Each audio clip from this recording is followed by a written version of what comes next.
नारायण नारायण नारायण। दृष्टांत तपस्वी जी का प्रभु प्रगट्य पर। श्री अयोध्या जी में सुप्रसिद्ध संत सेवी स्थान श्री तपस्वी जी की छावनी के संस्थापक परम तपस्वी श्री 108 श्री रामदास जी महाराज के सेव्य श्री शालिग्राम भगवान श्री तपस्वी जी के परम प्रेम पर रीझकर श्री राम लला जी के रूप में प्रकट होकर यद्यपि अपने दर्शनों से भक्तजनों को कृतार्थ कर रहे हैं, हाँ, तो श्री गोपाल भट्ट जी को देखकर भगवान बोले, भक्तराज जी देखिए, आपके लिए मैंने श्री विग्रह रूप धारण कर लिया है। अब आप उस भक्त से वस्त्र आभूषणों की भेंट ले लीजिए और प्रेम पूर्वक मुझे धारण कराकर अपने तथा उस भक्त के वस्त्राभूषणों की भेंट उस भक्त के मनोरथों को पूर्ण कीजिए। श्री मूर्ति का दर्शन कर तथा भगवान के परम मधुर वचनामृत को श्रवण कर श्री गोपाल भट्ट जी के आनंद का पारावार नहीं रहा। आप तुरंत दौड़ आए और भक्त को सूचित किए कि भैया तू धन्य है, तेरी भेंट को अंगीकार करने के लिए श्री ठाकुर जी ने रूप धारण किया है।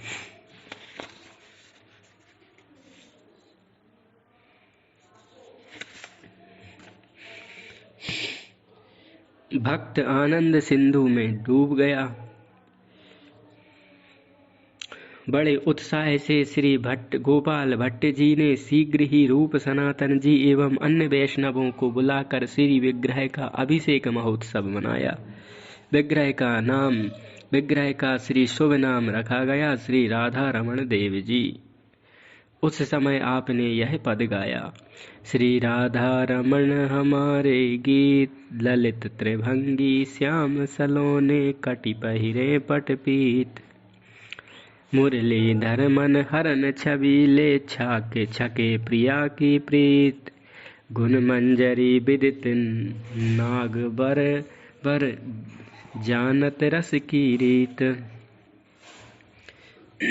दृष्टांत एक राजा का।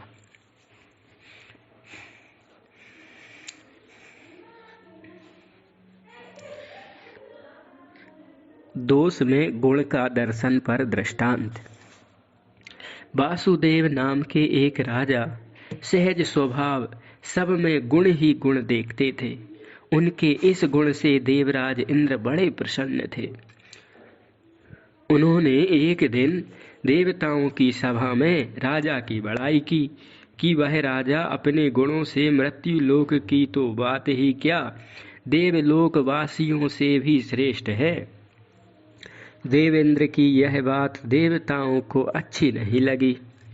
वे बोले, भला मृत्यु लोक का साधारण प्राणी हम देवताओं से श्रेष्ठ कैसे हो सकता है। इंद्र ने कहा, ना मानो तो परीक्षा करके देख लो। फिर तो एक देवता मृतक श्वान का स्वांग करके दांत निकाल कर मार्ग में जा पड़ा।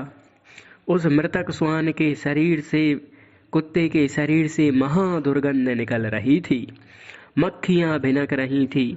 उसी मार्ग से राजा वासुदेव जा रहे थे।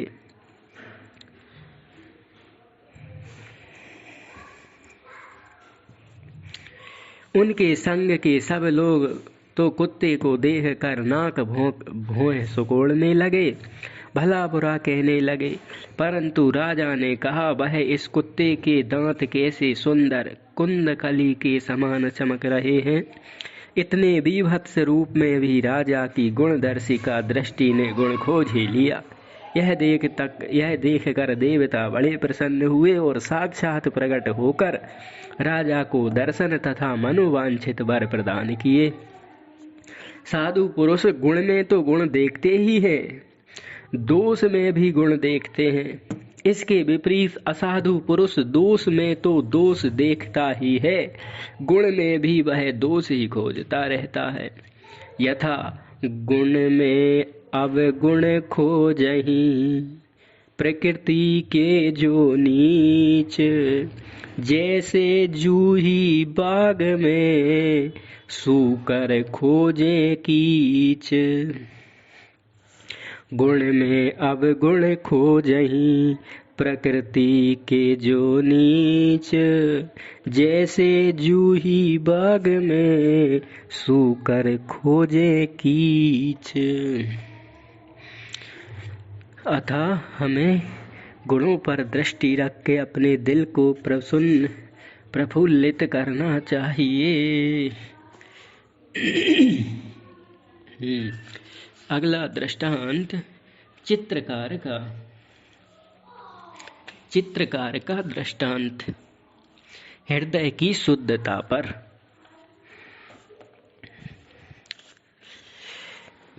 एक बादशाह ने लाखों रुपए लगाकर एक नवीन महल बनवाया था। उस महल में सुंदर चित्रकारी करवाना चाहता था। इसके लिए उसने अपने वजीर से कहा कि कहीं से कोई बढ़िया चित्रकार लिवा लाओ। वजीर ने चित्रकार का पता लगाकर उसे बुलाने के लिए चौबदार को भेजा। चौबदार जब चित्रकार के घर गया तो पता चला कि वह घोड़ा फेरने नगर से बाहर के मैदान में गया है। पता लगाते हुए चौबदार वहीं पहुंचा और वजीर का हुक्म सुनाया। चित्रकार ने कहा, जब खूब अच्छी तरह से घोड़ा फेर लूंगा, घोड़े का तथा मेरा भी खूब मनोरंजन हो जाएगा, तब चलूंगा। तब चौबदार ने कहा कि अच्छा, अपनी कला का कोई नमूना तो दीजिए। चित्रकार ने कहा, यहाँ तो मेरे पास कोई नमूना नहीं। चौबदार ने आग्रह किया, परिचय के लिए कुछ तो दीजिए। तब चित्रकार ने सिर से अपनी पाग उतारी, पगड़ी, और उसका एक छोर चौबेदार को तथा दूसरा छोर एक आदमी को पकड़ाया और कहा, तुम दोनों इसे खींचकर अच्छी तरह से फैलाओ, जिसमें इसकी सिकुड़न मिट जाए। तब दोनों ने तान कर पाग को खींचा तो चित्रकार ने रंग भरने की तूली का जो संयोग से उसके पग में छुपी थी उसमें रंग का अंश भी था, तनिक जल में भिगोकर घोड़े पर चढ़े पाग पर इस छोर से उस छोर तक फेर दी और चोर दाव से कहा, इसको ले जाओ, यही हमारी कला का नमूना है। चौबदार ने बादशाह के सन्मुख जाकर वह पाग पेश की।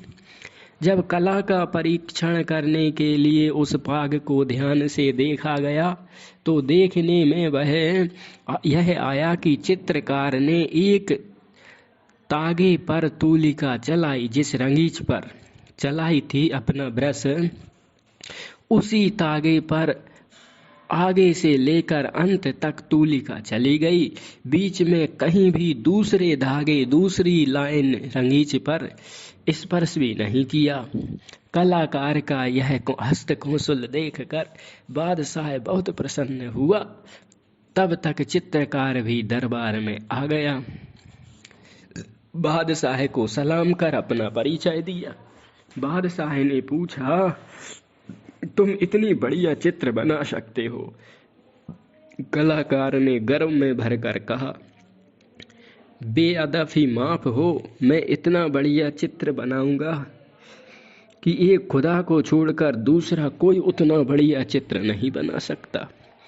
फिर तो बादशाह ने सेवकों को हुक्म दिया कि ये जो सामग्री मांगे इन्हें सब दी जाए। इतने में ही कहीं से दूसरा चित्रकार भी पत्रकार के पास आया, दरबार में आया और उसने अर्ज किया कि मैं इससे भी बढ़िया चित्र बना सकता हूँ।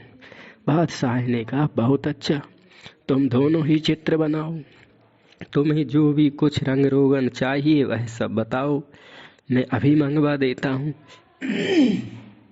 इस दूसरे चित्रकार ने कहा, और सब वस्तु हमारे पास है, आप तो मेरे लिए एक बढ़िया सा संदला 4 पाँवों की सीढ़ी मंगवा दीजिए तथा हमारे और इसके बीच में एक पर्दा डाल दीजिए, जिससे कि ना तो ये हमारा चित्र देखे ना हम इसका चित्र देखें। और चित्र तैयार होने पर पर्दा हटाया जाएगा तो दोनों के लिए एक साथ चित्र देख लीजिए। और व्यवस्था की गई, दोनों कारीगर जुड़ गए, कलाकार एक दूसरे की होड़ लग गई। उसने लगन में बड़े मनोयोग पूर्वक चित्र बनाया।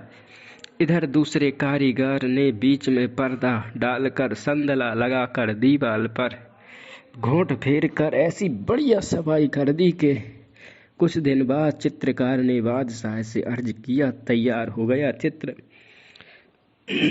जैसे ही पर्दा हटवाया गया तो चित्रकार का निर्मित चित्र प्रतिबिंब हूबहू जैसे का तैसरा दूसरे चित्रकार द्वारा साफ की गई सामने की दीवार पर दिखने लगा।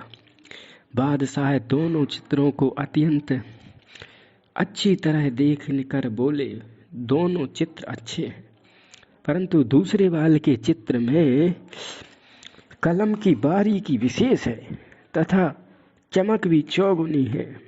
पहला चित्रकार एवं अन्य दर्शक गण सभी एक दूसरे की कला को देखकर चकित मंत्रमुग्ध हो गए।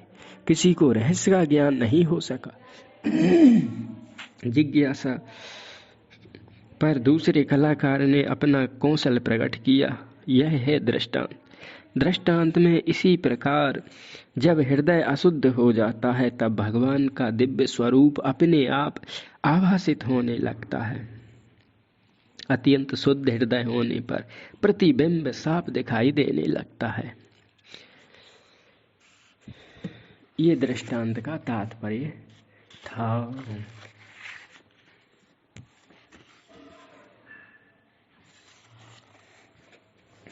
अगला दृष्टांत है एक संत का।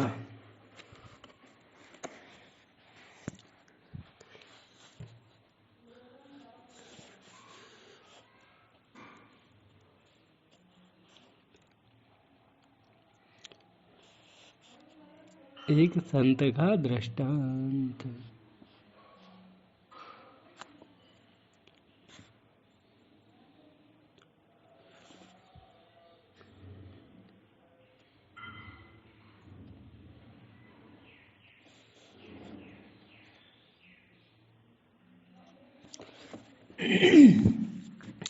एक संत जी बिना जल किए लघु शंका कर रहे थे। एक दूसरे संत ने देख लिया तो उन्हें बड़ा संकोच हुआ। उसी दिन से वे उस संत के सामने आने में सकुचाने लगे। वे संत भी समझ गए कि इसको मेरे कारण संकोच हो गया।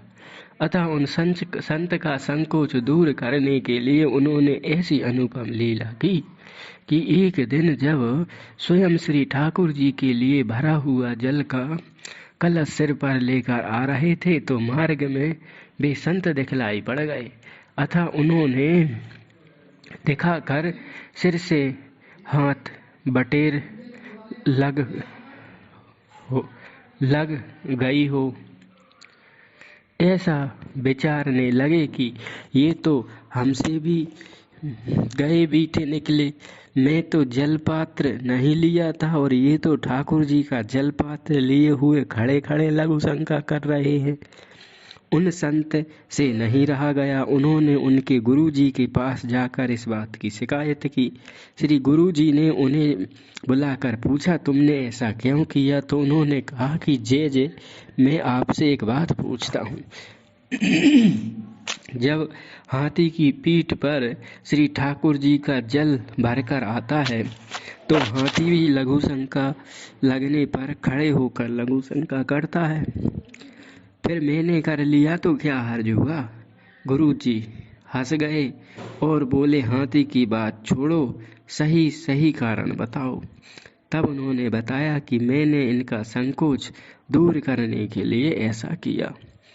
इसी प्रकार से श्री रसिक मुरारी जी ने भी उन संत का संकोच दूर करने के लिए स्वयं हुक्का पीने का स्वांग किया। कैसे उदारू संत होते हैं भगवान। अगला दृष्टांत कंठी बंद का दृष्टांत।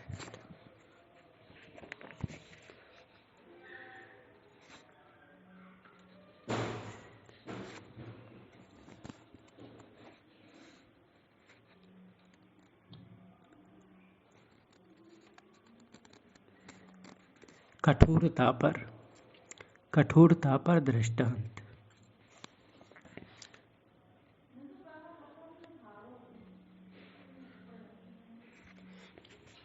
एक गुरुजी थे, उनके यहाँ एक भोला भाला आदमी शिष्य बनने आया।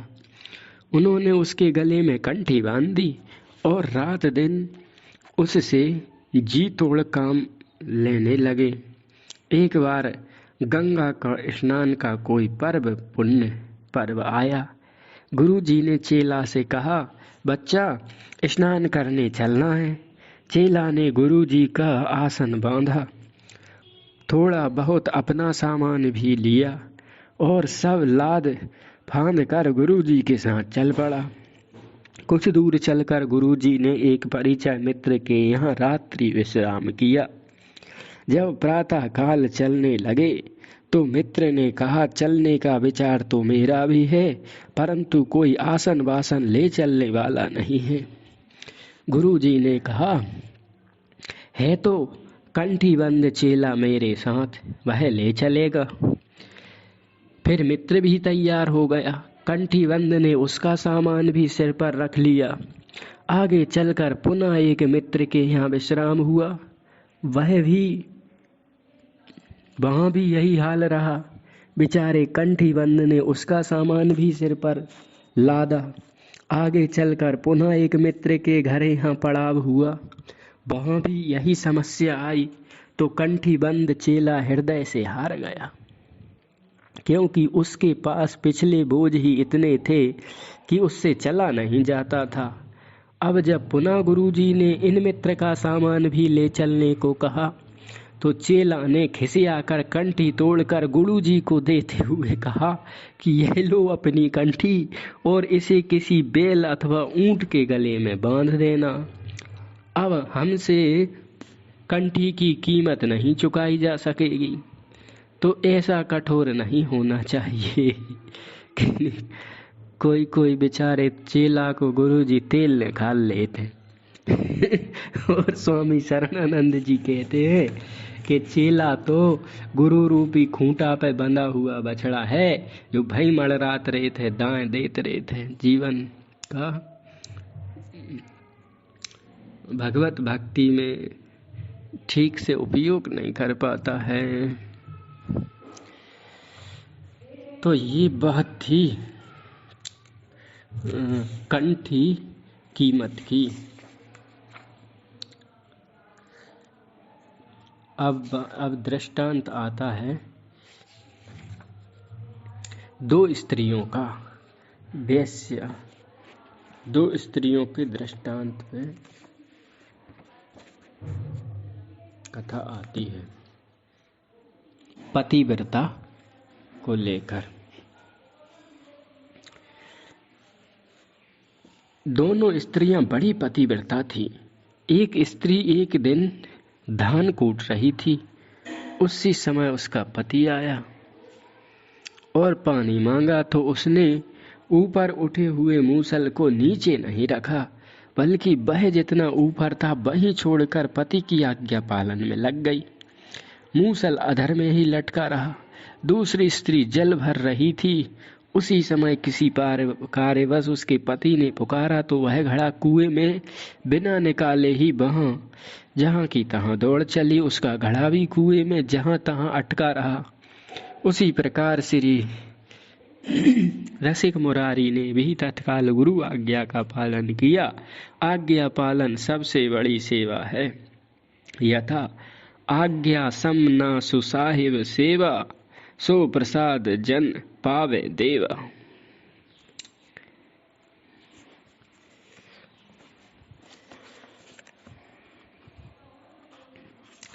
अगला दृष्टांत एक कुलटा का दृष्टांत।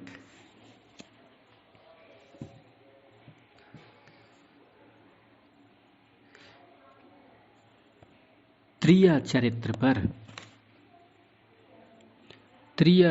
पर दृष्टांत। एक व्यभिचारिणी स्त्री थी, उसकी परपुरुषों में बड़ी प्रीति थी। उसके सास ससुर पति सभी समझाकर हार गए, परंतु वह आदत से बाज नहीं आई। एक दिन वह रात्रि में अपने जार पति के यहाँ गई हुई थी, तो उसके पति को पता लग गया, अतः उसने भीतर से सांकल लगा ली। कुछ देर बाद जब वह पुनः घर को लौटी तो किवाड़ बंद पाया। खुलवाने के लिए बहुत प्रयत्न किया, परंतु उसके पति ने किवाड़ नहीं खोला। तब उसने कुएं में कूदकर मरने की धमकी दी, तब भी पति ने किवाड़ नहीं खोला। तब उसने पति को भय दिखाने के लिए कुएं में एक बहुत बड़ा पत्थर फेंका। पति बेचारा डर गया कि सचमुच कुएं में कूद गई, कहीं मर गई तो मुश्किल पड़ेगी, अतः वह तुरंत किवाड़ खोलकर बाहर निकला। इतने में वह स्त्री झट से घर के भीतर में जाकर सांकल लगा ली और अपने सास ससुर से उल्टे जाकर कहने लगी कि देखो, हमी को दोष देते हो, अपने लड़के का दोष नहीं देखते। आधी रात के समय ना जाने कहाँ डोल रहे हैं। फिर तो उसके सास ससुर ने लड़के को बहुत फटकारा। उस बेचारे के मन में गिलानी में वो सचमुच कुएं में कूद पड़ा और प्राणांत कर लिया। फिर तो वह उल्टा अपना सतीत्व प्रमाणित करने के लिए पति के संग में सती होने चली। लोगों ने लाख समझाया, परंतु उसने किसी की नहीं मानी। फिर तो सर्वत्र इसका स्वेष छा गया। विधि है कि जब कोई स्त्री सती होने चलती है तो प्रथम उसे घरपुर नगर के लोग समझाते हैं, अंत में राजा समझाता है। जब वह अपने निश्चय से नहीं दिखती तब उसे सती होने का आदेश दिया जाता है। परंतु इसने तो केवल स्वांग किया था। जब सर्वत्र इसके सतीत्व की धूम छा गई तब नगर के संभ्रांत लोगों के तथा राजा के समझाने पर मान गई। यद्यपि बाद में सब लोग जान गए कि इसकी चालबाजी है। इसी से कहा गया कि स्त्री चरित्र न जाने कोई, खसम मार के सत्ती होई। त्रिया चरित्र न जाने कोई, खसम मार के सत्ती होई। ऐसा वो चल गया कहावत में। अतः ऐसी स्त्रियों से सावधान। अगला दृष्टांत श्री लाल बाबा का दृष्टांत।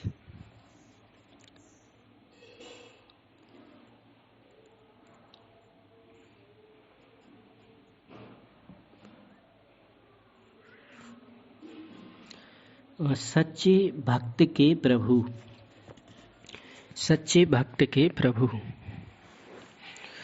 श्री लाल बाबा का एक बार दारासिकोह एक राजा था। उसने लाल बाबा से पूछा कि साहेब किसको मिलते हैं, हिंदू को या मुसलमान को? हमारी किताबों में तो, इस्लाम की किताबों में तो लिखा है कि साहेब मुसलमानों को ही मिलता है, हिंदुओं को नहीं, वे तो काफिर हैं। और हिंदुओं के ग्रंथों में लिखा है कि साहेब हिंदू को मिलता है, मुसलमान को नहीं। मुसलमान तो बड़े नीच होते हैं। आप निर्णय करके बताइए लाल बाबा, वस्तु तस्तु साहब किसको मिलते हैं? श्री लाल बाबा ने कहा, कल बताएंगे। दूसरे दिन पुनः दारासिकोह बादशाह बाबा के सामने उपस्थित हुआ। तब बाबा ने कहा, 2 रुपये के खुले पैसे अपने खास बाजार से मंगा लीजिए। यह कहकर श्री लाल बाबा ने 2 रुपया दारा सिकोह को दिया। उसने अपने नौकर को खास बाजार भेजकर पैसा मंगवा दिया। नौकर ने 1 रुपये का तो खुला पैसा लाया और 1 रुपया लौटा लाया। बाबा ने पूछा, 1 को क्यों लौटा लाए? उसने कहा, यह 1 रुपया खोटा है, इसलिए बाजार में नहीं चला। तब श्री लाल बाबा ने दारा सिकोह से कहा, देखो, दोनों रुपये तुम्हारे ही खजाने के हैं और तुम्हारे ही खास बाजार में भजाने को गए थे। दोनों का एक ही रूप है, परंतु एक चला एक ना चला, इसका क्या कारण है? दारा सिकोह ने कहा, जो खरा था वह तो चल गया और जो खोटा था वह ना चला।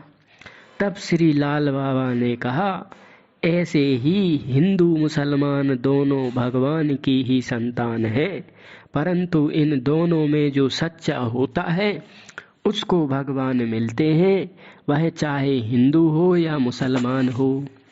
झूठे हिंदू व मुसलमान किसी को नहीं मिलते।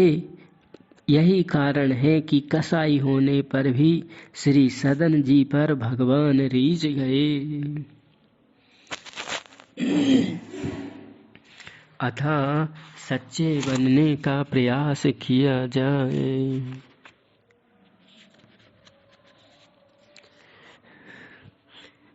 दृष्टांत एक पुण्यात्मा का।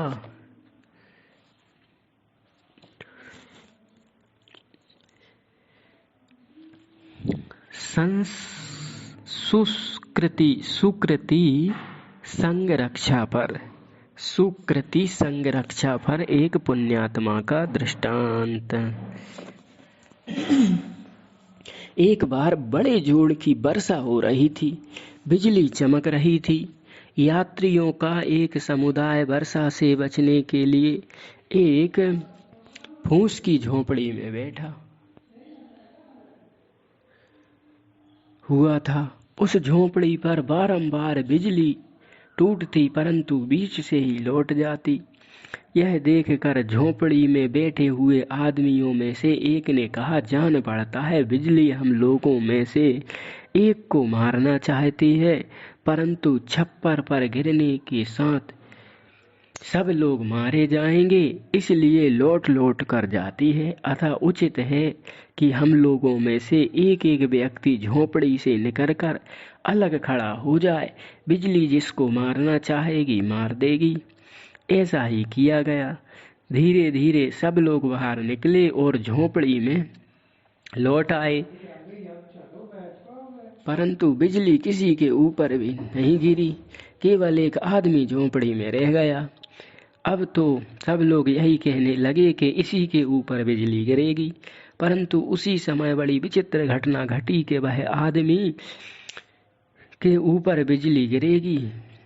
झोपड़ी से निकला तो बिजली और झोपड़ी पर ही गिर गई।